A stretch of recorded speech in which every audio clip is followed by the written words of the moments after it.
Alright, I'm back. So I'm just going to do short clips of a total of what I'm going to do here. So right now we pounded these PVC, I think they're like 1.25 inches, into the ground outside of the raised bed and over there. I cut them in half so I can deal with them better. Then I want to put a connector right here, and then I want to put another one to a total about 6 to 7 feet tall. Because these little cages are good, but they're only 3 feet tall or so. And an indeterminate tomato will grow twice that if you let it. So why not have more vegetables, fruit, whatever you want to call it. So I'm going to connect those here. I'm going to put it across. I'm going to put a T connector to go down to give it support. And then I'll be back with that together to show you how we net this together. Alright, we're back here. It is time to go in. It's almost 8 o'clock. So, we've taken all the red mulches off. We left the ones that I always usually leave, is just the ground one. And these still do 20% more yield. I don't know, by adding those. Basically, those are 20% yield, and those are 20% yield. I don't know what to do when you add them together. Don't really care. So anyways, so we have our baby plant over here that we've gone ahead and put in the starter thing that I'm due. And you'll notice I got it has the T connector right there. So it has a pole coming down into a rebar and then continues over and down. So to see it as a whole, it looks like that. And so we're experimenting. We're doing single stem and we're using the V method. So single stem, this rope comes down and it wraps around the stem all the way down. And then as this grows, you keep wrapping around and you get to keep all the suckers trimmed. So for example, if you can see this, okay, so here is the stem going up. Here is a side shoot, just right here. And the guy right here, in the armpit, right here, is a sucker. These you have to take out. Just pinch and pull. There's no more on this guy. Anyways, you gotta take the suckers off. And if you keep this trimmed, you're gonna have better fruit. Rather than having a lot of fruit that doesn't taste very well, if you keep it trimmed and keep the suckers taken care of, your fruit will taste better. Anyway, so this is the single stem method. We're going to do one stem all the way up this, and then it'll have basically like a tree all the way off. By the way, these are like normal sized tomatoes.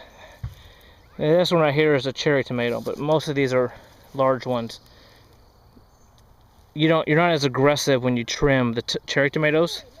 You can let these go pretty wild, because the wilder you let these go, the more cherry tomatoes you'll get. The big ones are the ones that you want to control more. Alright, so the other method is a V. So if you come in here, right there is the V.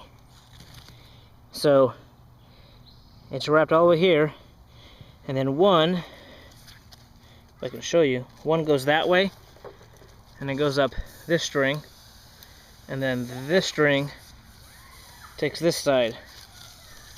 Okay? So they go up like this. String here, string here. You have a V.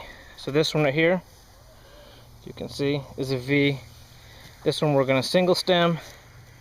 This one we got to train a little bit. It's a little crooked, but it's going to be a V. Alright.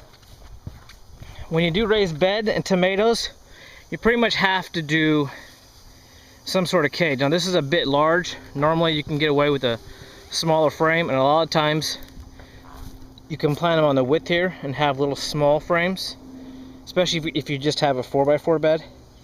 You make a little frame and you can put peas, tomatoes, whatever. Well, we grow a lot of tomatoes, so we grew down the width of it, which is about 10 square feet, or 10 squares, 10 feet long.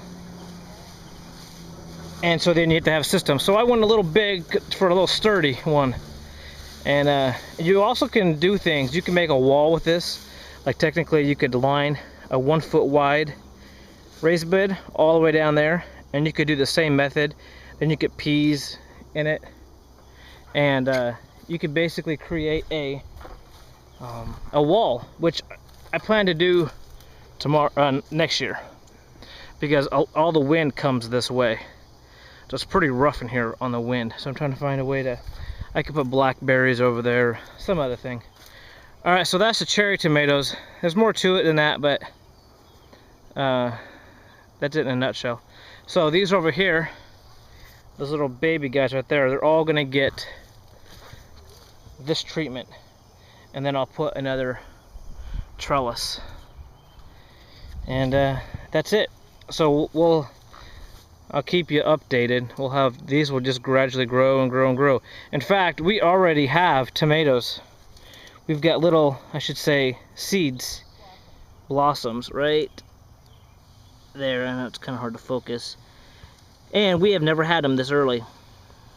Now my mom gardened, she didn't really trim or train anything, so it was just kind of like wild. But now that we've been a little more aggressive with it, done the mulch and all that, we're getting tomato seeds, blossoms before we ever have. We've already got strawberries. I already eat spinach and lettuce every day, so, and I didn't even start early or in greenhouses, so that'll be later. All right, that's it.